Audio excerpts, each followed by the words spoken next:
ভাই, অবশেষে প্রধানমন্ত্রী মোদিও স্বীকার করলেন যে যুদ্ধের জন্য আবারও কোভিড-19 মতো লকডাউন চালু হতে পারে। हम कोरोना के समय भी एकजुटता से ऐसी चुनौतियों का सामना कर अब हमें फिर से उसी तरह तैयार रहने की आवश्यकता है। কিন্তু ভারতের সামনে মূল চ্যালেঞ্জগুলো কি এবং এগুলো মোকাবিলা করার জন্য ভারত কতটা প্রস্তুত? প্রথম চ্যালেঞ্জ হলো সামনে গ্রীষ্মকাল আসছে এবং এই গ্রীষ্মকালে বিদ্যুতের চাহিদা উল্লেখযোগ্যভাবে বেড়ে যায় এবং ভারতের 75%-এরও বেশি বিদ্যুৎ কয়লা থেকে উৎপন্ন হয়। এখন কয়লা পরিবহনের জন্য জ্বালানির প্রয়োজন হয়, কিন্তু স্ট্রেট অফ হরমুজ বন্ধ হওয়ার পর থেকে এই জ্বালানি অর্থাৎ পেট্রোল এবং ডিজেলের ঘাটতি দেখা দিয়েছে আমাদের দেশে। তাই ভারত এখন এই জ্বালানি রাশিয়া থেকে কিনছে। এর মানে হলো পেট্রোল ডিজেলের চাহিদা পূরণ হচ্ছে। এছাড়াও অতীতে এই ধরনের পরিস্থিতি মোকাবিলা করার জন্য ভারত একটা পেট্রোলিয়ামের মজুদ তৈরি করেছিল, যেখানে বর্তমানে প্রায় 53 লক্ষ মেট্রিক টনের মতো পেট্রোল মজুদ আছে।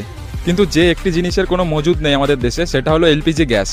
কারণ ভারতে মাত্র 40% এলপিজি গ্যাস উৎপাদিত হয় এবং বাকি 60% LPG gas strait of Hormuz দিয়ে আমদানি করা হতো। কিন্তু এই স্ট্রেট অফ হরমুজ বন্ধ হওয়ার জন্য এলপিজি গ্যাসের চরম শর্টেজ দেখা দিচ্ছে।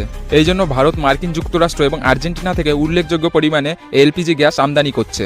এখন যেহেতু স্ট্রেট অফ হরমুজের থেকে মার্কিন যুক্তরাষ্ট্র কিংবা আর্জেন্টিনার রাস্তাটা অনেকটা লম্বা, তাই এক্ষেত্রে এলপিজি আমদানির খরচও বেড়ে যায়, অর্থাৎ এলপিজি গ্যাসের দাম বাড়তে পারে। এছাড়াও আরও একটি বড় প্রবলেম হলো আমাদের কৃষিকাজে ব্যবহৃত সার। আমরা যে সার ব্যবহার করি সেগুলোর বেশিরভাগই বিদেশ থেকে এবং মধ্যপ্রাচ্য থেকে আমদানি করা হয়। এখন সারের দাম বাড়লে খাদ্যপণ্যের দামও বাড়বে।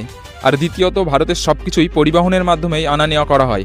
আর যদি পরিবহন জ্বালানির দাম বাড়ে, তাহলে সব কিছুর দামই বেড়ে যাবে।